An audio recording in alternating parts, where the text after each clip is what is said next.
So we're doing a tuning on this Bronco that it come back for more. We add a DSP this time, a bigger amplification. The truck sounds incredible. So here,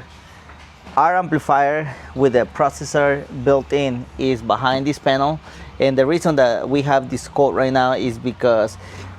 in here we have the USB cable that is communicated with our computer on the front, and then we have a 3.5 auxiliary cable that is going and connected into our head that is on the driver's seat. So they creating a loop between the head, the amplifier, from the amplifier and the DSP to the computer, and that's how we can control and send signal straight from our software into the amplifier and analyze all of that without worrying about the inputs that we can possibly have and achieve a better result in super efficient way. So when we did the system for the first time on this truck, we utilized the factory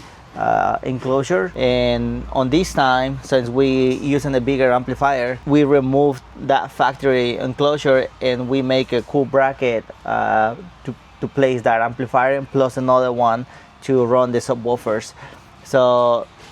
now that we don't have the subwoofer on this section, we fabricate this one with 2/8 downfire. We try to not take a lot of space on this section because this truck is used for camping and all the cool activities. So we want to have a louder output on the subwoofer, but without taking or compromising a lot of that space. And this is what we did. So we fabricate the box with birch from 3/4, and then we spray it with bed liner so it can resist a lot of the hits and scratch that is going to happen on this section, and then we finish it obviously with some kind of character from Bronco, with the little logo right here, Bronco in the middle, and then the grill is absolutely is being utilized so the subwoofers can perform that way. 10,000 souls they turning up, 10,000 souls I hear them up, 10,000 souls they rise, they fall, 10,000 souls they gave me up, 10,000 souls they